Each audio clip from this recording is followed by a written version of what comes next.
लोकसभा चुनाव को लेकर सियासी रण सजने लगा है। देश के सबसे बड़े सियासी प्रदेश यूपी में इस बार जिन 3 बड़े नेताओं की किस्मत का फैसला होना है, उनमें नरेंद्र मोदी और कांग्रेस अध्यक्ष राहुल गांधी और एसपी प्रमुख अखिलेश यादव प्रमुख हैं। मोदी जहां काशी से, तो राहुल अपनी पारंपरिक सीट अमेठी से और अखिलेश अपने पिता की विरासत संभालने के लिए आजमगढ़ से किस्मत आजमा रहे हैं। ऐसे में जानना जरूरी है कि यूपी की इन तीनों हाई प्रोफाइल सीट पर किसका पलड़ा कितना भारी है।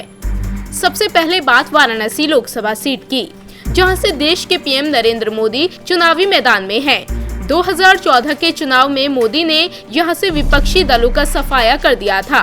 2014 के बाद से काशी की तस्वीर जिस तरह से बदली है, वो किसी से छिपी नहीं है। लेकिन बावजूद इसके इस बार उनकी राहें आसान नजर नहीं आ रही है। एक और जहां एसपी बीएसपी आरएलडी गठबंधन है, तो वहीं कांग्रेस ने भी प्रियंका गांधी को सियासी रण में उतारकर बीजेपी की चुनौतियां बढ़ा दी हैं। खबरों की माने तो इस बार विपक्ष इस सीट पर साझा उम्मीदवार उतारने पर विचार कर रहा है। वैसे इस पर अभी फैसला नहीं हुआ है, लेकिन साझा उम्मीदवार होने की सूरत में मोदी के लिए विपक्षी चक्रव्यूह भेजना किसी चुनौती से कम नहीं होगा। अब बात अमेठी लोकसभा सीट की, जो कांग्रेस का गढ़ रहा है। यहाँ से राहुल गांधी एक बार फिर से मैदान में हैं। वहीं गांधी परिवार के इस किले में सेंध लगाने के लिए बीजेपी ने भी अपनी पुरानी ताकत झोंक दी है। 2014 के चुनाव में बीजेपी उम्मीदवार स्मृति ईरानी को राहुल के हाथों हार का सामना करना पड़ा था, लेकिन पिछले चुनाव के बाद से ही ईरानी अमेठी में लगातार सक्रिय हैं। हालांकि एसपी बीएसपी की ओर से कोई उम्मीदवार नहीं उतारे जाने से राहुल को बड़ी राहत मिली है, लेकिन गांधी परिवार के करीबी रहे हाजी मोहम्मद हारून रशीद ने जिस तरह से राहुल के खिलाफ मोर्चा खोला है, वो पार्टी के लिए किसी झटके से कम नहीं है।